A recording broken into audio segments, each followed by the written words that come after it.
Ek praat vanaand met u uit Kaapstad uit en wat 'n wonderlike dag het ek en Karen nie gehad nie en weet jy, ek het net weer eens besef hoe groot ons God is. Ons was op die see gewees en ons het die wolke gesien, ons was hoog in die berge gewees en die mis wat ons gesien het wat onder ons voete lê en die berge wat deurkom en net die majesteit van God het my so klein laat voel. Weet jy wat, daar's 'n psalm wat daaroor praat en toe ek dit sien vandag en beleef en ervaar, toe kom Psalm 8 net in my gedagte op en koning Dawid, wat die man na God se hart was, sê die volgende in vers 2 sê, O Here ons Here, hoe heerlik is u naam op die ganse aarde, u wat u majesteit gelê het op die hemele.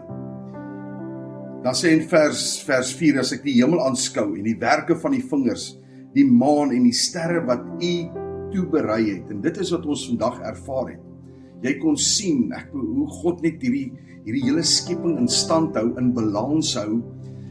en hou dat ons kan lewe, en dan dink ek aan myself,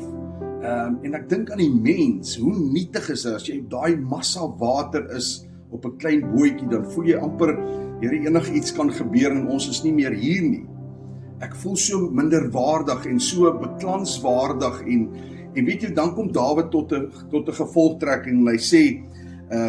in vers 5, hy sê, en dan vra hy die vraag, wat is die mens dat u aan hom dink? Die mensekind dat u hom besoek. En dan kom ons by die gedagte uit dat God so groot is, dat hy net 'n woord gespreek het en daar was lig. Maar op die einde van die dag het hy vir my en vir jou kom sterf op die kruishout van Golgotha. Ons nietige mens wat so klein is, wat 'n spikkel is op hierdie aarde. En as jy na die natuur gaan kyk, dan moet ons uitroep en sê, maar Here, ons is eintlik niks nie in u oë, in die skepping, in die natuur. En dan moet ons eintlik in ons harte op die einde van die dag erken, maar dankie Here, dankie grote God, dat u vir ons genadig is, dat u vir ons so groot werk om doen het op die kruishout van Golgotha. En ek wil jou vanaand bemoedig, baie keer lyk ons probleme groot, ons omstandighede lyk groot, ons toekoms lyk so donker, maar ek wil vir jou sê, toe ons vandag net deur die wolke gaan en ons bo op Chapman's Peak en ons kyk op hierdie hout baie af met die mis wat onder hom en die berge wat deurgaan,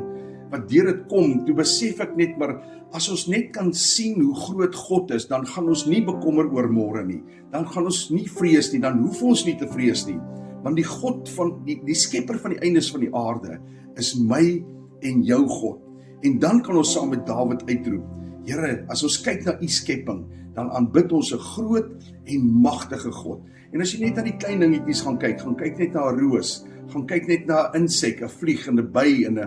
al die goedjies, dan gaan jy besef dat jy aanbid 'n groot God wat vir jou omgee.